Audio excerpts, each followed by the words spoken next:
Praise lord. దేవుని ఘనమైన నామమునకు మహిమ కలుగునుగాక. ప్రభు నామమున మీ అందరికీ శుభాభివందనాలు. ఈ ఉదయకాలము దేవుని వాక్యాన్ని విందాం. అపోస్తుల కార్యములు 7వ అధ్యాయము 34వ వచనము. ఐగుప్తులో ఉన్న నా ప్రజల దురవస్థను నేను నిదానించి చూచితిని, వారి మూలుగు వింటిని, వారిని విడిపించుటకు దిగివచ్చి ఉన్నాను. ప్రియమైన వల్లరా, ఇక్కడ ఐగుప్తులో దేవుని ప్రజల యొక్క దురవస్థ,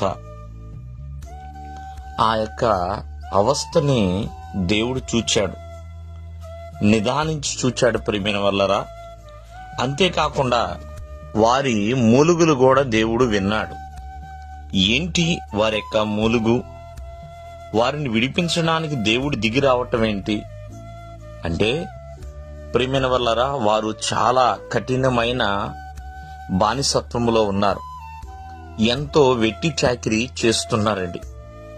ప్రియమైన వల్లరా, వాళ్ళు అలాగే కన్నీరు కారుస్తా రాత్రంతా ప్రార్థన చేస్తా. ప్రియమైన వల్లరా, మరి పగలు రాత్రి అనే తేడా లేకుండా మరి ఎంతో కఠినమైన బానిసత్వంలో వాళ్ళు ఉన్నారు.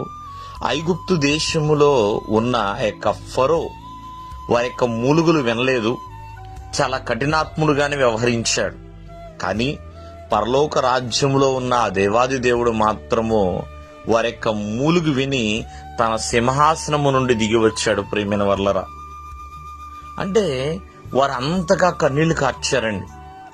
ఈ రోజున చాలా మంది ఎన్నో రకాల శ్రమలలో ఉండవచ్చు, ఎన్నో దుఃఖాల్లో ఉండవచ్చు. మరి కన్నీరు కార్చి ప్రార్థన చేయగలుగుతున్నావా? ప్రియమైన వల్లరా, ఎందుకంటే ప్రతి కన్నీటి బొట్టు దేవుని కనుల్లో కనపడుతుందండి. ఆయన చూస్తున్నాడు.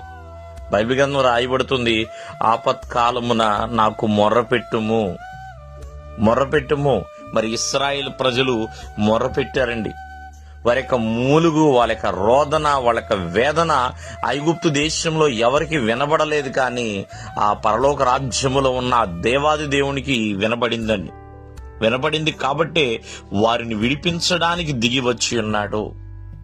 ప్రియమైన వల్లరా, ఈ రోజున చాలా భయంకరమైన వేదనలోను మరి దరిద్రపు జీవితాన్ని అనుభవిస్తున్నావేమో, కానీ దేవుడు చూస్తున్నాడు. నీ కలిగి ఉన్న శ్రమ అంతటిని కూడా చూస్తున్నాడు. నీ మూలుగును దేవుడు వింటున్నాడు. ప్రియమైన వల్లరా, నిద్ర లేక మరి రాత్రంతా కూడా ఏడుస్తూనే ఉంటున్నావేమో, ఖచ్చితముగా నువ్వు మొర్రపెట్టు, ప్రార్థించు, కన్నీరు కార్చు.